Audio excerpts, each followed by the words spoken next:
I want you to imagine your final day at work is here. You've come to the end of your working life as you know it. The out of office is on, your desk is packed up, and you've said goodbye to your colleagues. But leaving work for good can be a daunting experience, not only from an emotional point of view, but you may have questions around your finances too. Will I have enough? Have I saved enough money? Will my pension see me throughout my years in retirement? Nowadays, planning your finances in retirement is becoming more and more difficult than we've seen before. Pensions that are the defined benefit type, such as final salary schemes, where you receive a fixed amount and that income goes up with inflation, are becoming less and less common. And as a financial planner, I'm seeing more and more clients who come to me about their retirement planning solely having a defined contribution pension. So a pot of money where it is up to you on how you draw the income to make sure it lasts throughout your retirement years. But knowing how much you can draw down from the pension, whether your investment returns will be sufficient, and whether the pension will last all your remaining years are questions that don't have straightforward answers. In this video, I'm going to go through 3 different pension pot sizes and give guidance on the different levels of income they can each provide.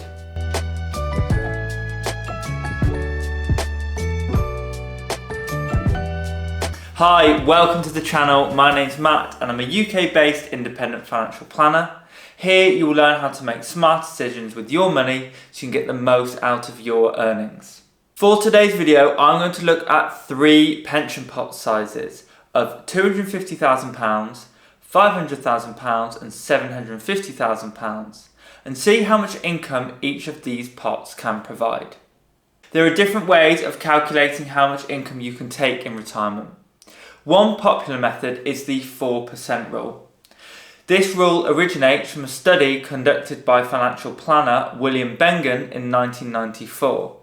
Who analysed historical data and found if you withdraw 4% of your portfolio in the first year of retirement and adjust that amount for inflation each subsequent year, your savings should last 30 years. Bengen came to this percentage by looking at the historical returns of a 50% equity, 50% bond portfolio between 1926 and 1992. So using this rule, our pension pots will provide these levels of income. Now, for its simplicity, I think this rule is useful to give people an initial idea. But there are drawbacks. Firstly, the study primarily focused on US data, meaning we can't rely on this rule if we have a more global portfolio with investments from different countries. Also, the study assumes a 30-year retirement period. But as we are living longer, we may need a pot that ensures we have income for 35 or even 40 years. And finally, this rule is static. It assumed we maintained our level of income throughout this whole period. But the spending pattern of someone who's 65 versus someone who's 85 is going to be different. So similar to my other videos, I'm going to use a cash flow planning tool to help us look at what different levels of income we could achieve with our 3 pot sizes. For this, we are going to need some further assumptions. So for all 3 pot sizes, I am assuming we are in good health, retiring at the age of 60, have a full state pension, and our pension pot holds 60% in equities and 40% in bonds. The pension charges are 0.5% per annum, and the withdrawals will be monthly, where 25% will be tax-free and 75% will be taxable. This chart shows us what we could have sustainably spent over a 36-year period in today's value of money throughout different points in history. For our £250,000 pot, our best case is in 1920, where if we retired then, we would have been able to spend £36,200 a year. Our worst case is in 1968, where our sustainable spending at that point is £16,300 per year. Based on this, let's look at how £20,000 after tax spending per year that increases with inflation holds up. To do this, we are going to look at historical scenarios and see what the likelihood of our pension having a positive balance at age 96 is.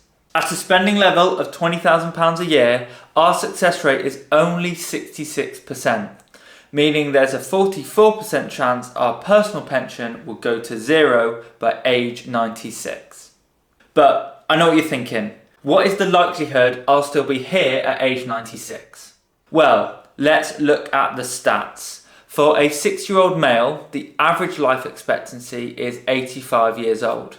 However, there's a 1 in 4 chance you'll live to 92 and a 1 in 10 chance you'll live to 97. The cash flow planning tool uses this data from the Office of National Statistics to estimate a person's chance of survival and overlays this with the risk of running out of money.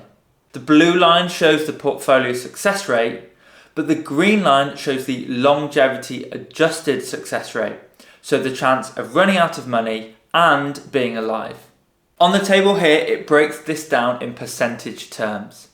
This column shows our chance of survival, the second column shows the risk of running out of money, but this final column combines the two at ages 70, 80, 90 and 97. At this point, it is worth reminding ourselves we have factored in the state pension into the tool, so this will continue to pay out even if the personal pension pot does go to zero. So if we go back to our original £20,000 spending level, by age 80, there's 11% risk that you will have depleted your pension pot and still be alive. Whilst the odds are more in our favour, this would be 1 in 10 people. So is this worth the risk? One of the criticisms I pointed out about the 4% rule is that it assumes constant spending throughout retirement. Let's look at what impact reducing expenses by 25%, so to £15,000 net per year at age 75, does to our chances. Our success rate dramatically increases to 88%, and when we look back at the longevity adjusted success rate, at age 80, the risk of running out of money and being alive reduces from 11% to 6%. Let's now see what the outcomes are for a £500,000 pension pot. We're going to keep the assumptions the same as before, so a full state pension, and the pension has the same charges and asset allocation. Here are the historic sustainable spending levels. Our best case is in 1921, where if we retired then, we would have been able to spend £54,700 a year without running out of money. Our worst case is in 1968, where our sustainable spending at that point is £23,800 per year. So for a £500,000 pot, I'm going to look at how a £30,000 net income per year holds up. Based on this level of spending, our plan survives 72% of the scenarios. However, when we overlay this with our longevity data, we can see by age 80 there's a 5% risk that we run out of money and are still alive, and at age 90 this is a 7% risk. But like before, how does our success improve if we reduce our spending at age 75 by 25%? If we cut our expenses to £22,500 from age 75 onwards, our overall success rate increases to 89%. The longevity chart also shows improvements, where at age 80 and 90 there's a 3% risk that we'll run out of money and be alive. Our final pension size we're looking at is £750,000, and again we are going to use the same assumptions as our previous pot sizes. Our sustainable spending level in a best case has been £67,900 again from 1921, and in a worst case £31,200 from 1968. I'm going to see how a £40,000 net level of spending impacts our pension pot. In this scenario, our success rate is 69%, but our longevity chart shows a more promising picture with a 4% risk of running out of money and being alive at age 80 and an 8% risk at age 90. Similar to the other two pension pots, let's see how our success improves if we reduce our spending by 25%, so it drops down to £30,000 at age 75. As expected, this improves the success rate dramatically to 88%, making the plan sustainable in 19% more scenarios. Our longevity chart also shows improvements, where at age 80 and 90, there's a 2% risk of running out of money and being alive. So I've thrown a lot of numbers out there for each pension pot size, so let's have a quick recap. To summarise the income levels, here are the best case and worst case scenarios for each different pot size. And here it shows the longevity adjusted success rate at age 90 for the spending levels we tested for each pot size, and to the right shows the same but where we reduced the spending by 25% at age 75 onwards. The purpose of this video is to give you an idea of different levels of income based on specific pot sizes and assumptions. But in reality, everyone's situation is different, so please do use the outcomes from this video as guidance only. So far, we've only looked at one variable, which is solely reducing the level of income at age 75. But of course, there are so many other factors to consider or that we could have changed. These include the asset allocation of the pension, varying retirement ages, income or expenditure events such as downsizing or gifting, other sources of income such as part-time work or a defined benefit pension, dynamic spending strategies based on the performance of the pension, and ways of planning your taxes efficiently so you increase your net level of income.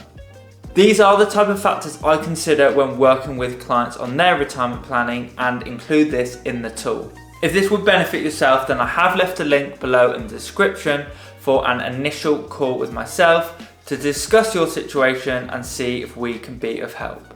And for more videos in the future, subscribe down below and I'll see you in the next one.